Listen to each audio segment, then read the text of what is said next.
Hello everyone, last lecture में हमने complete कर लिया था पोलन ग्रेन्स तक। सो हम इस लेक्चर में स्टार्ट करेंगे पोलन ग्रेन्स से नेक्स्ट टॉपिक जो है द पिस्टिल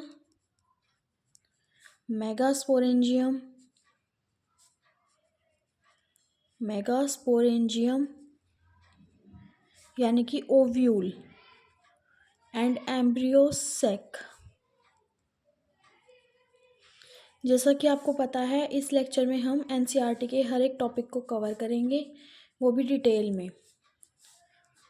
तो स्टार्ट करते हैं इससे। ये जो है फीमेल पार्ट आ जाता है और इसमें सबसे पहले बता रखा है कि जो गायनोशियम है वो रिप्रेजेंट करता है फीमेल रिप्रोडक्टिव पार्ट को रिप्रेजेंट करता है। फिर इसमें बेसिस ऑफ जो गायनोशियम होता है वो क्या होता है, कार्पल्स का ग्रुप होता है, यानी कि ग्रुप ऑफ कार्पल्स। ये ग्रुप ऑफ कार्पल्स होता है। तो कार्पल्स के बेसिस पे इसे डिवाइड किया गया है 4 पार्ट्स में। इसको गायनोशियम कार्पल्स के बेसिस पे डिवाइड किया गया है। 4 पार्ट्स कौन कौन से, जिसमें क्या है, सिंगल पिस्टल। नेक्स्ट बोला है जिसमें मोर देन वन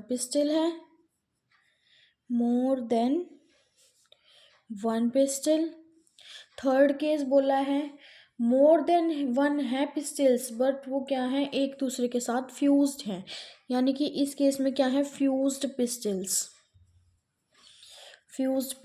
और फोर्थ केस में बताया है, फोर्थ है इसमें कि सारे के सारे फ्री फॉर्म में, फ्री पिस्टल्स। ठीक है, इसमें सिंगल पिस्टल, इसमें मोर देन वन पिस्टल, इसमें जो भी हैं वो सारे फ्यूज कर रखे हैं, इसमें जितने हैं सारे खुद के फ्री हैं। ठीक है, ये अब जो सिंगल पिस्टल जिसके पास थी उसको बोल दिया मोनोकार्पलरी।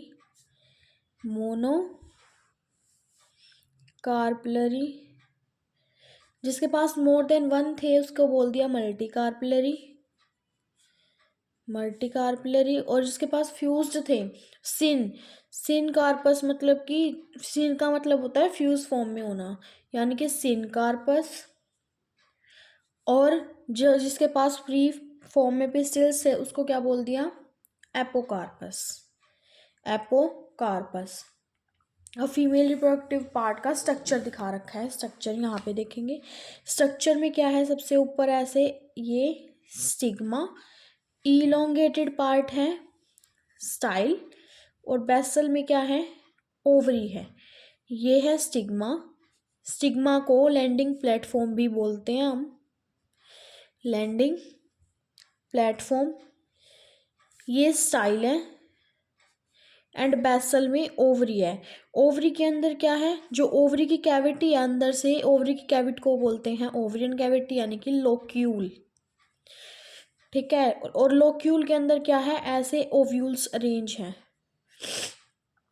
जो ये ओव्यूल्स अरेंज हैं ये किससे अटैच है, प्लेसेंटा से। मैनेजमेंट ऑफ ओव्यूल का काम करती है प्लेसेंटा, और जो ये प्रोसेस है management of ovules with in ovary, इस प्रोसेस को बोलते हैं प्लेसेंटेशन।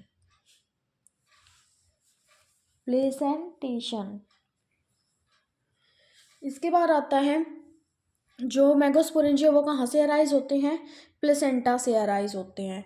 ठीक है, और इसके बाद है ओव्यूल के बेसिस पे।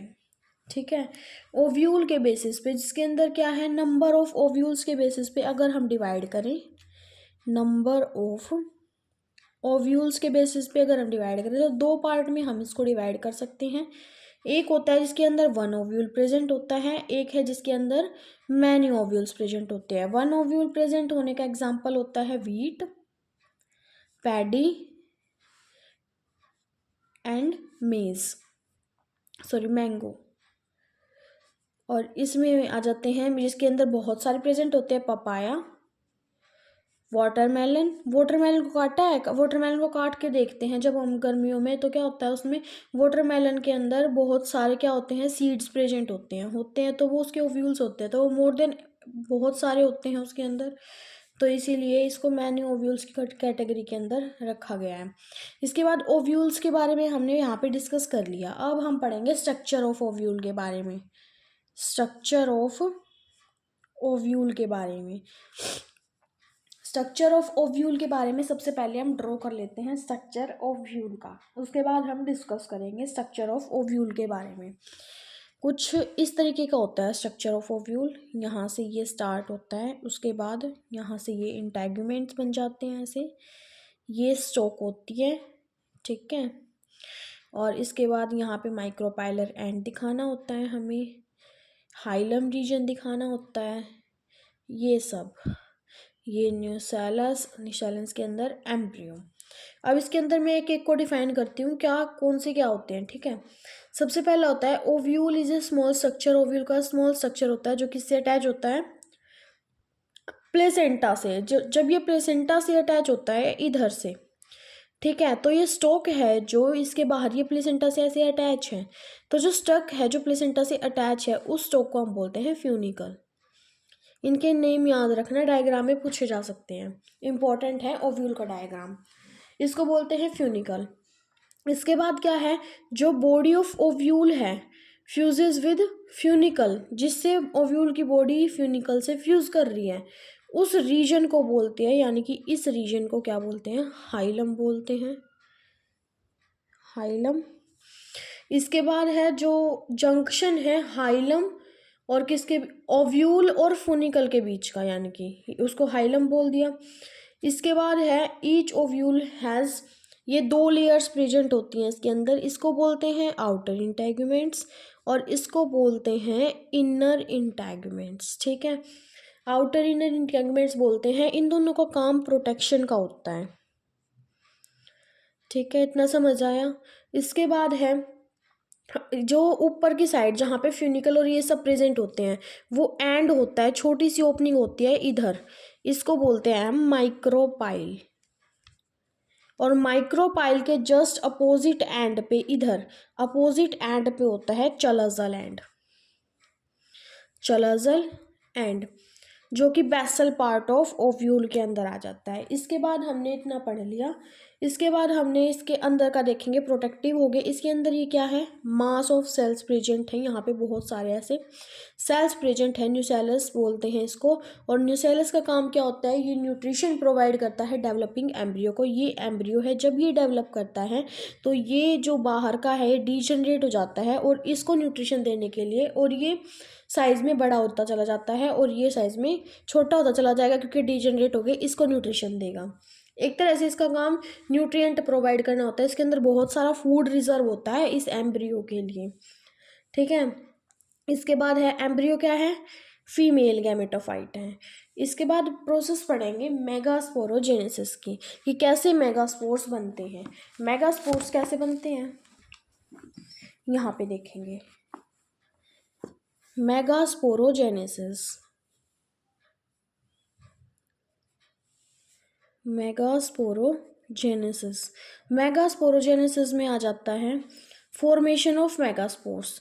फॉर्मेशन ऑफ मेगास्पोर्स किससे होते हैं, मेगास्पोर मदर सेल से क्या बनते हैं, मेगास्पोर्स बनते हैं, ठीक है। ये प्रोसेस पढ़नी है हम। सबसे पहले हम क्या देखेंगे कि ovules generally differentiate a single megaspore mother cell in micropylar region. कहाँ पे होते हैं, मतलब कि डिफ्रेंशिएट माइक्रोपाइलर रीजन पे, न्यूसेलस के। इसके बाद है हेविंग डेंस साइटोप्लाज्म होता है और प्रोमिनेंट न्यूक्लियस होता है। जो एमएमसी होती है, एमएमसी, उसमें कौन सी डिवीज़न होती है, मियोटिक डिवीज़न होती है, मियोटिक डिवीज़न, उसमें मियोटिक डिवीज़न होगी।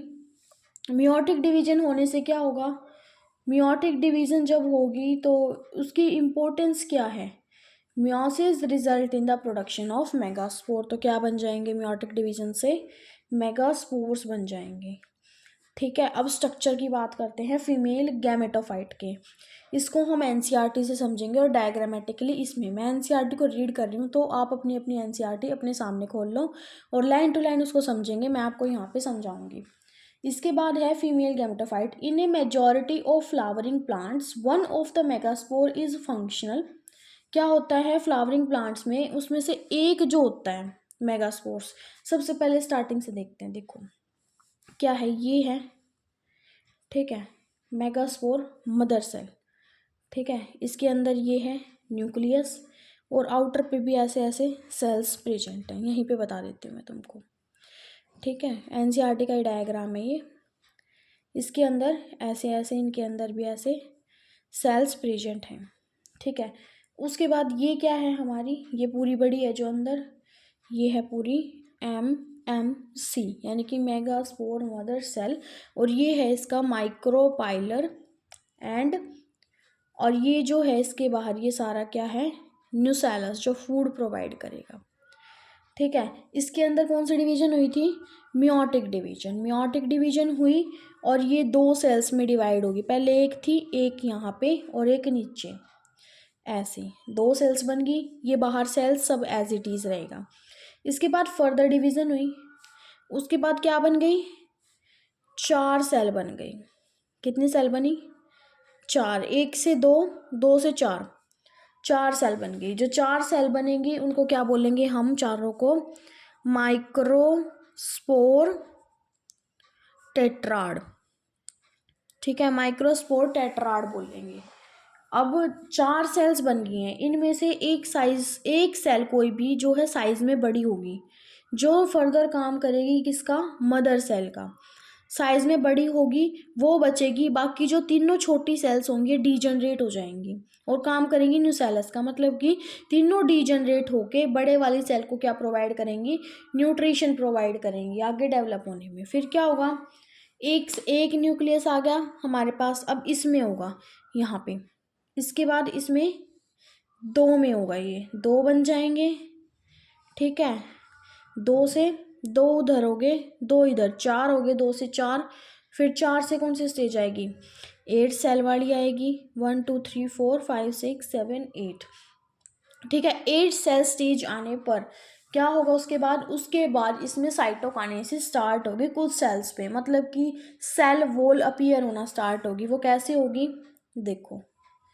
ऐसे, इधर ये जो 3 सेल्स थे इन पे ऐसे सेल वॉल अपीयर होना स्टार्ट हो जाएगी, और 2 जो न्यूक्लियाई हैं वो सेंटर में आ जाएंगे जो पोलर न्यूक्लियाई बोलेंगे, और 3 सेल्स नीचे आ जाएंगी, 3 ऊपर 3 नीचे और 2 सेंटर में, ये अरेंजमेंट होता है। 2 जो सेंटर में होते हैं इनको सेंट्रल न्यूक्लियाई यानी कि पोलर न्यूक्लियाई बोलते हैं।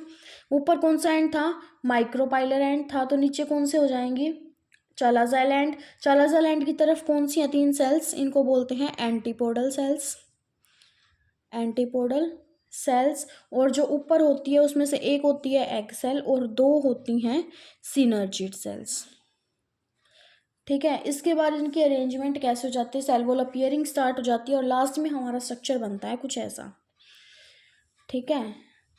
चालाज़ाइल की तरफ कौन सी थी हमारी, एंटीपोडल सेल्स थी, ठीक है। ये हमने 2 क्या दिखा दी, 2 सेल्स ऐसे, ठीक है। इसके ऊपर एक ये एग सेल होती है हमारी यहाँ पे, ये ऐसे कुछ, आप इसको क्लियर बना लेना, मैं सिर्फ आपको समझाने के लिए थोड़ा रफ, ये फिलीफॉर्म अपैरेटस, ठीक है। ये बीच में सेंटर में 2 न्यूक्लियाई और यहाँ पे डबल लेयर होती है, सॉरी मैंने बनाई नहीं, ऐसे, ठीक है। और ऊपर कितनी सेल्स होती हैं, 3 सेल्स, वो भी डिफ्रेंशिएट, ठीक है।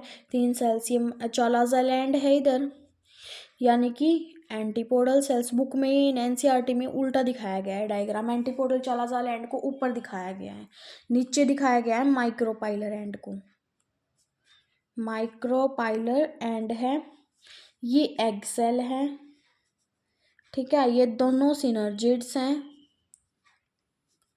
ये सिनर्जिड्स हैं, और ये क्या है, फिलीफॉर्म फिलीफॉर्म अपैरेटस, ठीक है। और ऊपर एंटीपोडल, ठीक है। ये डायग्राम हमें दिखाया गया है। अब इसकी एनसीईआरटी से थ्योरी पढ़ लेते हैं, ये सब क्या है, ठीक है, उससे आगे फिर समझेंगे। यहाँ पे आ जाते हैं एनसीईआरटी में, स्टार्टिंग से पढ़ेंगे। देखो, in the majority of the flowering plant one of the megaspore is functional. चारों में से एक फंक्शनल था, जो बाकी के 3 थे वो डीजनरेट हो गए थे। Only the functional megaspore develop हुआ था फीमेल गैमेटोफाइट में। यही बताया था मैंने, जो 4 मेगास्पोर टेट्राड बने थे उसमें से 3 डीजनरेट हो गए थे, बट एक जो था वो फंक्शनल था। इसके बाद है जो ये मेथड है, एक एम्ब्रियो सैक मतलब कि एक बनना, 3 का डिजनरेट हो जाना और एक फंक्शनल होता है, उस मेथड को बोलते हैं मोनोस्पोरिक डेवलपमेंट, मतलब कि एक स्पोर की डेवलपमेंट होती है 4 में से, ठीक है। इसके बाद नेक्स्ट पेज पे आ जाते हैं। ये यहाँ पे देखो, let us study formation of embryo sac. अब एम्ब्रियो सैक की फॉर्मेशन पढ़ेंगे in a little detail. The nucleus of the functional megaspore divide करेगा माइटोटिकली। 2 न्यूक्लियाई बने थे which move the opposite poles, दोनों अपोजिट पोल्स पे चले गए थे। उसके बाद 2 से 4 बने थे, 4 से 8 बन गए थे। उसके बाद क्या था, 8 सेल आने के बाद सेल वॉल अपीयर स्टार्ट हो गई थी, साइटोकाइनेसिस स्टार्ट हो गई थी। That is interested to note that mitotic division are कैसी थी, फ्री न्यूक्लियर। जब तक माइटोटिक डिवीजन हुई तब तक सेल वॉल अपीयर नहीं हुई थी। जब डिवीजन स्टार्ट हो गया था उसके बाद सेल वॉल अपीयर हुई थी। उसके बाद है after 8 nuclei stage the cells as let down feeling to organisation and typically female gametophyte embryo sac. इसके बाद क्या है, observation of the cells inside the embryo sac. 6 of the nuclear surrounded by cell wall. 6 के ऊपर cell wall I थी, जो centre में polar nuclei होते हैं उनके ऊपर सेल वॉल नहीं होती, इसीलिए उनको न्यूक्लियाई बोलते हैं। जो 3 माइक्रोपाइलर पे और 3 चालाजा लैंड पे थी, उन 6 की 6 पे सेल वॉल अपीयर होगी थी, ठीक है। इसके बाद है रिमेनिंग 2 न्यूक्लियाई, पोलर न्यूक्लियाई बोल दिया।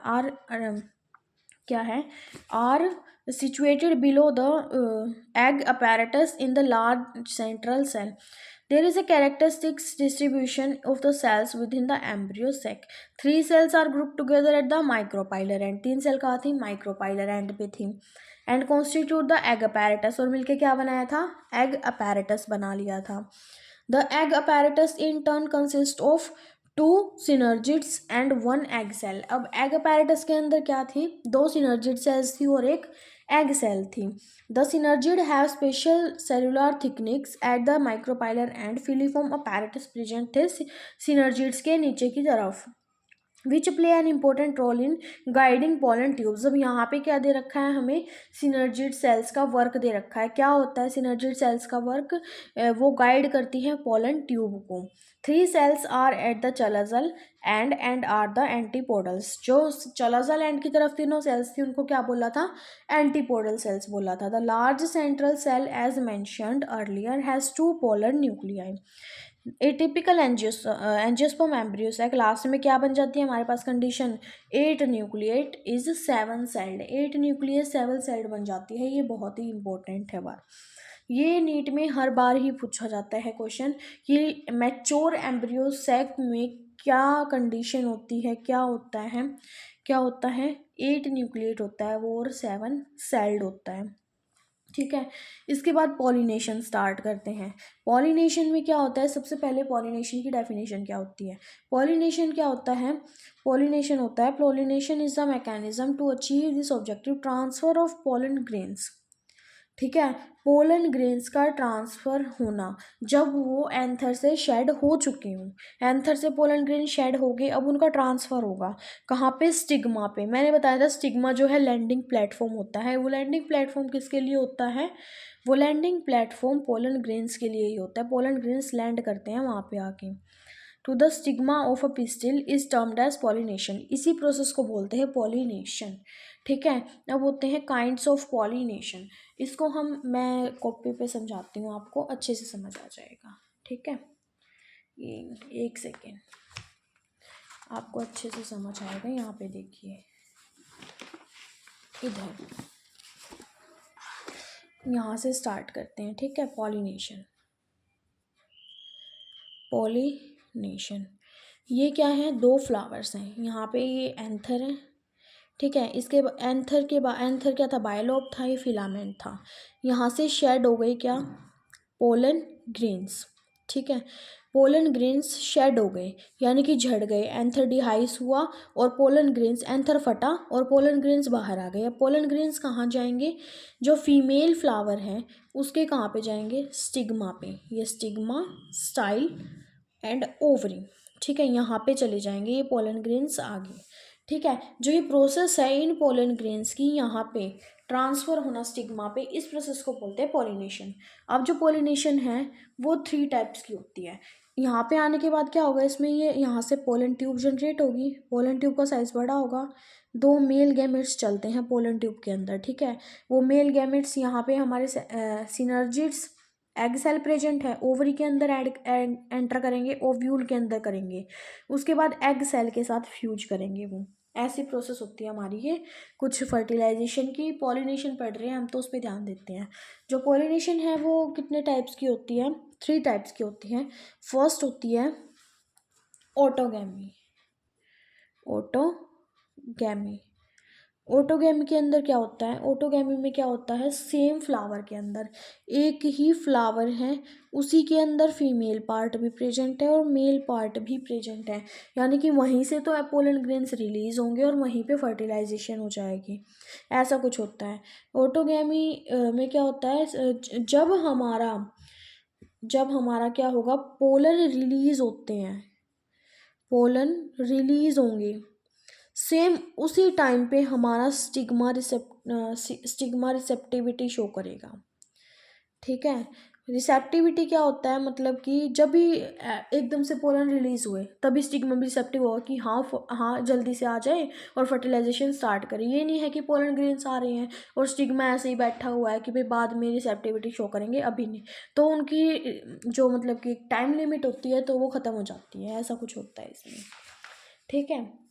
इसके बाद इसके अंदर 2 टाइप्स के फ्लावर्स आते हैं, एक होते हैं कैस्मोगैमस, ठीक है, और एक आते हैं, इसके एग्जाम्पल बहुत इंपॉर्टेंट है इनके, इसमें आ जाते हैं ऑक्सलिस और कॉमेलिना। ऑक्सलिस और कॉमेलिना आ जाते हैं इसके अंदर। कैस्मोगैमस फ्लावर्स कौन से होते हैं? कैस्मोगैमस और क्लेस्टोगैमस में क्या डिफरेंस होता है, ठीक है। In such flower anthers and stigma like close to each other. Cleistogamous flowers कौन से होते हैं? जो ओपन नहीं होते, ठीक है। ये तो एक नॉर्मल सी बात है। देखो कैस्मोगैमस क्या होते हैं? जो ओपन होते हैं, और क्लेस्टोगैमस कौन से होते हैं? जो क्लोज होते हैं, ठीक है। अगर वो ओपन होंगे, अगर कोई भी चीज़ है वो ऐसे ओपन है, ठीक है, उसके अंदर थोड़ा थोड़ा दूर दूर पे होंगे वो, अगर वो क्लोज है, पूरी बंद है, तो उसके पास पास पास में मेल और फीमेल पार्ट प्रेजेंट होंगे, तो फर्टिलाइजेशन उतनी ज़्यादा आसान हो जाएगी, ठीक है। अब इसके बाद है नेक्स्ट, सेकंड पार्ट है इसका, जियानोटोमी गैमी, GEITONOGAMY। इसमें क्या होता है? फ्लावर तो अलग अलग होते हैं बट प्लांट सेम होता है। बट ऑटोगैमी के केस में क्या था? फ्लावर भी सेम था। इसमें प्लांट सेम है बट फ्लावर अलग अलग है। एक ही प्लांट पे 2 फ्लावर के अंदर होता है, एक से स्टिग्मा मतलब कि पोलन ग्रेन्स रिलीज होंगे और दूसरे का स्टिग्मा रिसेप्टिव होगा, ठीक है, तो फ्लावर अलग अलग हो जाते हैं। इसके बाद थर्ड आता है जीनोगैमी। थर्ड आ जाता है जीनोगैमी। जीनोगैमी में आ जाता है transfer of pollen grains from anther to stigma. इसमें प्लांट भी डिफरेंट हो जाते हैं, ठीक है। इस केस में प्लांट भी डिफरेंट हो जाएंगे, मतलब कि एक प्लांट है ये और दूसरा प्लांट है ये, इस पे तो हमारा मेल रिप्रोडक्टिव प्रेजेंट है, इस पे फीमेल रिप्रोडक्टिव, इस प्लांट से इस प्लांट पे आएंगे पोलन ग्रेन, ठीक है, ऐसे होता है इसमें। इसके बाद agents of pollination. Agents of pollination. Agents of pollination में क्या होते हैं? जो एजेंट्स ऑफ पॉलिनेशन है वो 2 तरीके के होते हैं। एक होता है एबायोटिक, इसका मतलब जो विंड और वाटर से करते हैं, ठीक है। दूसरा होता है बायोटिक। बायोटिक मतलब जो एनिमल्स से पॉलिनेशन करते हैं, ठीक है, एनिमल्स से जो पॉलिनेशन करेंगे वो।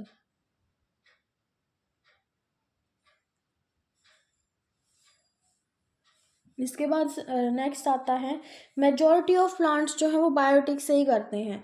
मेन कॉमन मेथड होता है बी। बी का जो है पॉलिनेशन में बहुत ही इंपॉर्टेंट रोल प्ले होता है। अब इसको हम देखते हैं पॉलिनेशन। अब कुछ नाम होते हैं। जो पॉलिनेशन विंड से होती है उसको एनिमोफिली बोलते हैं। ये ज़्यादातर एबायोटिक पॉलिनेटर्स की हेल्प से होती है। एनसीईआरटी में नेक्स्ट दे रखा है, they offer poses well offered. जो विंड से होंगे उसकी कैरेक्टरिस्टिक्स दे रखी हैं। जो विंड से पॉलिनेटेड होंगे उसकी कैरेक्टरिस्टिक्स क्या है, वेल एक्सपोज स्टेमन्स होंगे, ठीक है, और क्या होंगे, फैदरी होंगे। वो चिपचिपे नहीं होते, क्योंकि अगर विंड से होंगे तो हवा आएगी, हवा के साथ उनको उड़ के करना होता है, हवा के साथ उड़ जाते हैं वो, तो वो फैदरी होते हैं बहुत ज़्यादा, ठीक है। और एयर बॉर्न पोलन ग्रेन्स होते हैं। जो विंड पॉलिनेटेड होते हैं उनके पास सिंगल ओव्यूल होता है ईच ओवरी में, ठीक है, जैसे कि कॉर्न कोब एग्जांपल दे रखा है इसका। Next water pollination. Water pollination में क्या होता है, वाटर पॉलिनेशन के केस में हम बोलते हैं हाइड्रोफिली। वाटर पॉलिनेशन के केस में हम बोलते हैं हाइड्रोफिली। इसमें क्या होता है, इसमें लिमिटेड जिनेरा हैं, 30 जिनेरा पाए गए हैं, मोस्टली मोनोकोटिलिडन्स होते हैं, ठीक है। इसके बाद इसमें क्या होता है, इनमें क्या होता है, फर्टिलाइजेशन के लिए वाटर की ज़रूरत पड़ती है, हमें वाटर ट्रांसपोर्ट होता है मेल गैमेट्स के लिए। मेल गैमेट्स को ट्रांसफ़र करने के लिए क्या होता है कि ये वाटर के अंदर क्या कर देते हैं अपने मतलब कि जो पोलन ग्रेन्स होते हैं उसको रिलीज़ कर देते हैं। और एक और कैरेक्टरिस्टिक्स होती है इनकी, इनमें जो पोलन ग्रेन्स का लॉस है वो बहुत ज़्यादा होता है, तो प्रोडक्शन भी बहुत ज़्यादा होती है, बहुत ज़्यादा पोलन ग्रेन्स बनते हैं इस केस में। और क्या होता है, जो पोलन ग्रेन्स होते हैं वो पानी के अंदर रिलीज़ होते हैं, तो वो भीग ना जाएं, वो ख़राब ना हो जाएं, तो इसमें कैरेक्टरिस्टिक्स होती है, इनके ऊपर एक कवरिंग होती है। वो कवरिंग होती है म्यूसिलिनेजिनस कवरिंग। उस कवरिंग के रहते ये ख़राब नहीं होते और ये आराम से फीमेल प्लांट के पास पहुंच जाते हैं। इनमें क्या होता है, वेलिस्नेरिया और हाइड्रिला इसका एग्जांपल है। पोलन ग्रेन्स जरूर वाटर के अंदर रिलीज होते हैं, बट जो फर्टिलाइजेशन है वो आउटसाइड वाटर होगी। इसका मतलब जो फीमेल प्लांट है वो पोलन ग्रेन्स को रिसेप्टिव तो पानी के अंदर करेगा, बट पोलिनेशन फर्दर वो पानी के ऊपर ही करता है, क्योंकि वो हाइट में थोड़ा बड़ा होता है। ये इसके एग्जांपल दे रखे हैं, सी ग्रासेस हैं। फीमेल फ्लावर है, remain submerged in water, water के अंदर सबमर्ज होता है, and pollen grains release inside the water. और पोलन ग्रेन्स भी मतलब कि वाटर के अंदर ही रिलीज होते हैं। ये यहाँ पे म्यूसिलेनेजियस कवरिंग बता रखी है, ये मैंने आपको बता दिया। इसके बाद है जो फ्लावर्स हैं जो वो विंड और वाटर से पोलिनेट होते हैं उनमें कोई कलर नहीं होता और ना वो कोई नेक्टर प्रोड्यूस करते, ठीक है। इसके बाद नेक्स्ट आ जाता है हमारा यहाँ पे क्या है, हाँ, ये दे रखा है बीज, बटरफ्लाइज है और बेटल्स है, वास्प्स हैं, ठीक है, और आंट्स, मोथ्स, ये सब हैं। ये क्या है, मोस्ट कॉमन पॉलिनेटिंग एजेंट्स हैं और डोमिनेंट है बायोटिक पॉलिनेटिंग एजेंट्स। जो इसके बाद है जो इंसेक्ट पॉलिनेशन, जो इंसेक्ट के थ्रू पॉलिनेशन होती है उसको बोलते हैं एंटेमोफिली। और जो इंसेक्ट के थ्रू पॉलिनेशन होती है उसमें जो फ्लावर है वो भी बड़े बड़े होते हैं, कलरफुल होते हैं और एक स्मेल को प्रोड्यूस करते हैं इंसेक्ट्स को इंटरेक्ट करने के लिए, अट्रैक्ट करने के लिए, ताकि वो उनको वो बदले में क्या देते हैं, नेक्टर देते हैं, ठीक है। ये मतलब कि एक तरह से क्या हो गया, कमेंसलिज्म बोल सकते हैं कि दोनों को ही बेनिफिट हो रहे हैं, दोनों को बेनिफिट हो रहा है। क्यों, क्योंकि वो उनका क्या कर रहे हैं, पोलिनेशन में हेल्प कर रहे हैं कि उनके पोलन ग्रेन्स को फीमेल गैमेटोफाइट तक पहुंचा रहे हैं और वो उनको बदले में क्या दे रहे हैं, नेक्टर दे रहे हैं। इसीलिए बहुत सारे क्या कर देते हैं इसके बाद है वो the flowers pollinated bye flies, जो फ्लाइज से होते हैं एंड बेटल से, वो फॉल ओडर स्मेल प्रोड्यूस करते हैं एनिमल्स को इंटरेक्ट करने के लिए।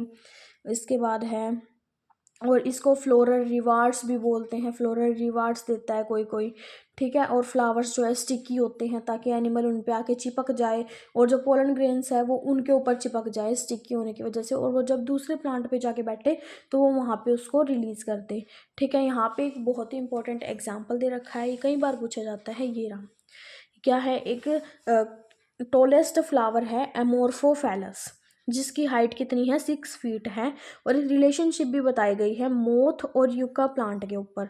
जो यूका प्लांट है वो मोथ को रहने के लिए जगह देता है, और जो मोथ है वो क्या करता है, उसके यूका प्लांट को क्या करता है, फर्टिलाइज करता है। तो ये दोनों ऐसे हैं कि इन दोनों के बिना इनकी लाइफ साइकिल पूरी नहीं हो सकती। अगर एक भी एब्सेंट होगा तो लाइफ साइकिल अधूरी रह जाएगी। इसके बाद है यहाँ पे एक इम्पोर्टेंट है कि यहाँ पे रोबर्स के बारे में बताया गया है कि बहुत से इंसेक्ट और एनिमल्स क्या करते हैं कि मतलब कि उनसे क्या कर लिया, उन्होंने नेक्टर ले लिया, और नेक्टर लेने के बाद किसी प्लांट पे आके बैठे, नेक्टर ले लिया, और दूसरे प्लांट पे जब जाते हैं तो उनके को फर्टिलाइज नहीं करते वो, मतलब कि चोरी करके भाग जाते हैं, उनका काम नहीं करते, अपना अपना काम करवाते हैं। उनका काम क्या है, फर्टिलाइज नहीं करवाते हुए उसको, और अपना नेक्टर लेके भाग जाते हैं, ऐसे को बोलते हैं नेक्टर रोबर्स। ठीक है। इसके बाद है out breeding devices. Out breeding devices start करते हैं। इसमें क्या है, प्रोड्यूस हेमेफ्रोडाइट यानी कि बायसेक्सुअल फ्लावर्स होते हैं, यानी कि सेक्सुअल रिप्रोडक्शन होती है। आउट ब्रीडिंग डिवाइसेस में कौन कौन सी टेक्निक्स है जिससे कि हम रोक सकते हैं, मतलब कि कब होता है, जब स्टिग्मा रिसेप्टिव होगा बट क्या है, एंथर ना रिलीज हुए हों, तब भी नहीं होगी सेल्फ पोलिनेशन। हमें आउट ब्रीडिंग डिवाइसेस वो डिवाइसेस होते हैं जो सेक्सुअल रिप्रोडक्शन को रोकना होता है हमें, ठीक है, और क्रॉस पोलिनेशन को एनकरेज करना होता है। कैसे कैसे कर सकते हैं, ये मेथड्स बता रखे हैं, मैं ऐसे ही बता देती हूँ ओरली। क्या है, फर्स्ट ये बोल रहे हैं कि कॉन्टिन्यूटी सेल्फ पोलिनेशन इन ब्रीडिंग डिप्रेशन हो जाता है अगर सेल्फ पोलिनेशन लगातार किसी चीज़ में हो रही है। तो फ्लावरिंग में develop encourage to self pollination. तो फर्स्ट है स्टिग्मा, ये रहा, in some species pollen release हो जाते हैं, stigma receptivity are not synchronised. मतलब कि या तो स्टिग्मा रिसेप्टिव नहीं होगा और पोलन्स रिलीज हो जाएंगे तो भी नहीं होगी सेल्फ पोलिनेशन, और कब नहीं होगी, पोलन्स रिलीज ना हुए, स्टिग्मा पहले रिसेप्टिव हो गया तो भी नहीं होगी सेल्फ पोलिनेशन। नेक्स्ट बोला इन्होंने, नेक्स्ट हम कैसे रोक सकते हैं कि बोथ, नेक्स्ट है हाँ, सेल्फ इनकम्पैटिबिलिटी का क्या मतलब है, दोनों जो फीमेल और मेल पार्ट है वो एक दूसरे के आसपास ना हो, यानी कि दूर दूर हो, तो भी नहीं होगी सेल्फ पोलिनेशन। और नेक्स्ट क्या है, थर्ड आ जाता है कि यूनिसेक्सुअल हो, कि उस पर फीमेल जो फ्लावर है मेल पे वो ना प्रेजेंट हो, और जो मेल है उस पर फीमेल ना प्रेजेंट है, तो सेल्फ रिप्रोडक्शन हो ही नहीं सकती, क्योंकि मेल और फीमेल के बिना तो होगी ही नहीं, अकेला तो नहीं कर सकता। इसके बाद है पोलन पिस्टल इंटरेक्शन, कि पोलन और पिस्टल में क्या इंटरेक्शन होता है, इसमें करेंगे हम, स्टार्ट करते हैं इसको यहाँ से। Pollination does not guarantee the, pollination में ये गारंटी नहीं होती कि ट्रांसफ़र जो है वो राइट टाइप के पोलन का होगा। इसका मतलब है कि किसी स्पीशीज़ का भी फ़र्क होता है, कि एक प्लांट की स्पीशीज़ है उसी का पोलन उसी की प्लांट की स्पीशीज़ को ही फर्टिलाइज करेगा, कि क्या पता जो एनिमल्स है उनके अंदर दूसरे, उसके ऊपर दूसरे टाइप का पोलन चिपका हुआ हो और वो दूसरे टाइप के प्लांट के ऊपर जाके बैठ जाए, तो भी नहीं होगी फर्टिलाइजेशन। तो क्या होता है, जब रिसेप्टिविटी क्या होती है यहाँ पे देख लेते हैं। ये सपोज कोई प्लांट है, यहाँ से क्या हुआ, ये एंथर है उसका, यहाँ पाइलोड, पोलन रिलीज हुए, डिहाइस हुआ एंथर, पोलन रिलीज हुए तो जो पोलन है वो कहाँ चले गए, यहाँ पे ये स्टिग्मा है, स्टिग्मा के ऊपर चले गए। पोलन पिस्टल इंटरेक्शन में क्या होता है, जो स्टिग्मा होता है और जो ये पोलन होता है इसकी मैचिंग होती है। अगर ये इसकी स्पीशीज़ का ही पोलन है तो ही स्टिग्मा इसको अंदर जाने देगा, अगर ये इसकी स्पीशीज़ का पोलन नहीं है तो इसको स्टिग्मा अंदर नहीं जाने देगा। राइट टाइप का पोलन चाहिए ये, ठीक है। इसके बाद क्या दे रखा है, अगर यहाँ पे मैचिंग होगी, अगर ये इसी का पोलन ग्रेन है तो क्या होगा, ये पोलन ग्रेन को अंदर जाने देगा, पोलन ग्रेन को अंदर जाने देगा तो फिर से मैचिंग होगी, पोलन ट्यूब जनरेट होगी, पोलन ट्यूब तभी जनरेट होगी तब ये इसी स्पीशीज़ का पोलन ग्रेन होगा। हर एक जगह वजह से चेकिंग चलती है ना बाहर, ऐसे ही इस पोलन ग्रेन की चेकिंग होती है फीमेल रिप्रोडक्टिव पार्ट में कि ये हमारी ही स्पीशीज़ का है या नहीं। इसके बाद ये यहाँ पे आ जाता है, इसके अंदर 2 मेल गैमेट्स तो होते ही हैं, ठीक है। उसके बाद क्या होता है, ये स्टिग्मा है, ठीक है, नीचे ओवरी है, ये यहाँ से पोलन ट्यूब जनरेट होगी, ये यहाँ पे 2 मेल गैमेट है। पोलन ट्यूब का काम क्या होता है, यहाँ पे इसको मेल गैमेट्स को पहुँचाना होता है, ये कहाँ से एंटर करेगी, फिलीफॉर्म अपैरेटस से नीचे की तरफ से एंटर करेगी। यहाँ पे हमारे फिलीफॉर्म अपैरेटस प्रेजेंट है, ठीक है, सिनर्जिड्स प्रेजेंट हैं और एग सेल प्रेजेंट है यहाँ पे ऐसे, ठीक है। यहाँ से नीचे की तरफ से ये एंटर करेगी हमारी पोलन ट्यूब। यहाँ पे फिर मैचिंग होगी, ठीक है, कि भाई चेकिंग होगी, तो फिर ये फिलीफॉर्म अपैरेटस के अंदर चले जाएंगे, इनको तोड़ देंगे। फिर ये एक सिनर्जिड के अंदर जाएंगे, ठीक है, उसको भी डीजनरेट कर देंगे। फिर दूसरी सिनर्जिड के अंदर जाएंगे, इसको भी डीजनरेट कर देंगे। ये सिनर्जिड्स ऐसे गार्ड काम करती हैं एग सेल के लिए, कि कोई भी एग सेल को ऐसे ही ना छू पाए, ठीक है। और लास्ट में कब, जब सारी मैचिंग हो चुकी होगी, ये कन्फर्म हो चुका होगा कि ये हमारी ही स्पीसीज का पोलन ग्रेन्स है, तो वो क्या हो जाएगा, इसके अंदर ट्रांसफ़र हो जाएगा और इस एग सेल से वो फ्यूज़ कर जाएगा। इस एग सेल से फ्यूज़ करने के बाद क्या होगा, इस एग सेल से फ्यूज करने के बाद जब वो फ्यूज़ कर जाएगा एग सेल से, तो ऐसा था कुछ हमारे पास है ना। इस एग सेल से फ्यूज करने के बाद यहाँ पे ये सब डीजनरेट हो गए हैं, ठीक है। अब ऐसा सा स्ट्रक्चर बन जाता है। फिर क्या होगा, सब डीजनरेट हो जाएंगे और सब डीजनरेट होके इस एग सेल को डेवलप करेंगे। अब इस एग सेल को डेवलप करेंगे, जैसे जैसे टाइम जाता जाएगा साइज में इंक्रीज होता जाएगा, इतना हुआ, फिर इतना हो गया, साइज इंक्रीज होता जाएगा, न्यूट्रिशन को एब्जॉर्ब करता जाएगा। ये था हमारा पोलन पेस्टिल इंटरेक्शन। इसके बाद क्या है, नेक्स्ट है आर्टिफिशियल हाइब्रिडाइजेशन। आर्टिफिशियल हाइब्रिडाइजेशन में दो प्रोसेस आती है, एक होते हैं ई मैस्कुलेशन और एक होती है बैगिंग। ई मैस्कुलेशन में हम क्या करते हैं, जैसे एंथर है, the female parent bears bisexual flowers, removal of anthers from the flower bud. क्या करते हैं, जो बड होता है, बड को रिमूव कर देते हैं हम, ठीक है, before the anther dehisce, before anther dehisce, anther के डिहाइस होने से पहले ही हम क्या कर देते हैं, फोरसेप्स की हेल्प से, फोरसेप्स की हेल्प से हम बर्ड को रिमूव कर देंगे। तो उसको, ये बर्ड आया है किसी फ्लावर पे, ठीक है, छोटा सा, इसको ही काट देंगे, ठीक है, ये होती है बर्डिंग, ईमैस्कुलेशन बोलते हैं इसको, ठीक है। और बैगिंग में क्या होता है, बैगिंग प्रोसेस में एक बैग लाइक स्ट्रक्चर होता है पॉलीथीन का, ठीक है। ये जैसे बर्ड आया हुआ है, हमारा फ्लावर है, ये कोई बर्ड है, इसको उस पॉलीथीन से कवर कर देते हैं, ठीक है। अनवांटेड पोलन को क्या कर देते हैं, बटर पेपर से, बटर पेपर भी बोल सकते हैं, बटर पेपर से सूटेबल साइज के, जिससे कि ये सारा कवर हो जाए, उससे कवर कर देते हैं इसकी डेवलपमेंट के लिए, उसको हम बोलते हैं बैगिंग प्रोसेस, ठीक है। जो the flower, female flower birds are bagged before the flower open. जो अगर फीमेल फ्लावर है तो जो बैगिंग होती है वो उसके फ्लावर के ओपन होने से पहले ही की जाती है। इस लेक्चर में इतना ही। आई होप आपको सब समझ आया होगा। तो नेक्स्ट लेक्चर में हम स्टार्ट करेंगे female, sorry, double fertilisation. Thank you.